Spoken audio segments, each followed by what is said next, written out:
Welcome back to the Living in Savannah channel. I'm James Headley. Regardless of the market area, one of the easiest to find and most commonly referenced real estate statistics is dollar per square foot. Whether it be asking price or selling price, the price per square foot can be a useful shorthand. However, there are limitations that buyers and sellers should be aware of lest they be misled by this metric.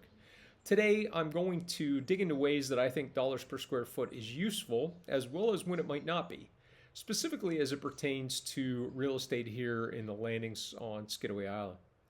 Before diving into that discussion, let me thank you as always for tuning in, subscribing, sharing, and of course liking this channel. If you're a regular viewer here, you know that I provide updates on the landings real estate market on the first of each month. During those looks back at the prior month's sales activity as well as current listing snapshots, I share the median selling price per square foot as well as median asking price per square foot as two of the regular stats that I go into.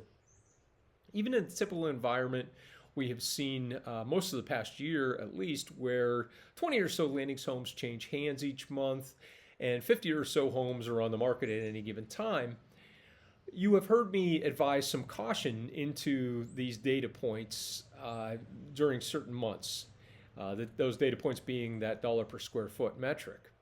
Even with these occasional yellow flags, I do think it is useful to have a general sense of both the median prices as well as how they are changing over time.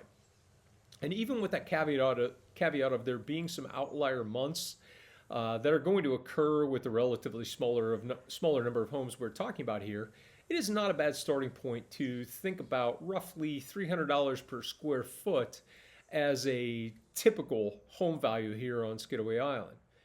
So whether you're a potential seller of your home or a buyer of someone else's, that gives you a baseline for thinking about where a home might be fairly valued.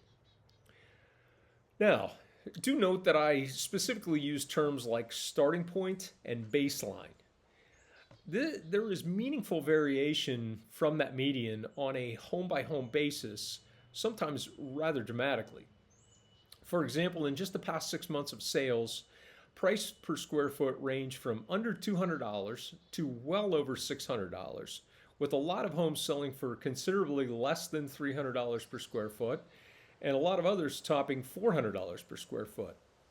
The reasoning here and the rationale for this happening is nothing novel that I haven't discussed previously in other videos. What's the location in view like? What's the state of the house, including but not limited to updating, etc., etc.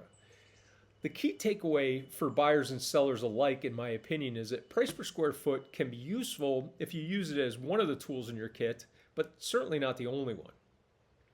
Just as a $750,000 home with no view and no updating for decades might be more expensive than a home 3 or 4 times that in price that offers more attractive aesthetics inside and or outside, that house listed for $250 a square foot might be considerably less of a value than the one closer to $400 per square foot.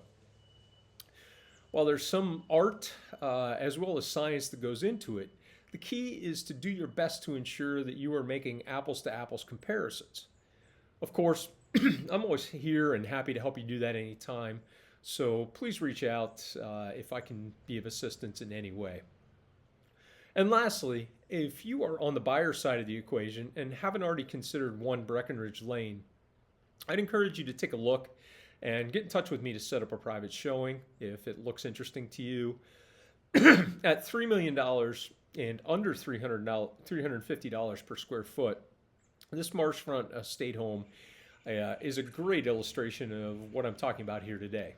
The relative value there is undeniable when you start looking at what $350 a square foot roughly has bought you in the landings lately. Again, thank you for tuning in, for liking, subscribing, and sharing.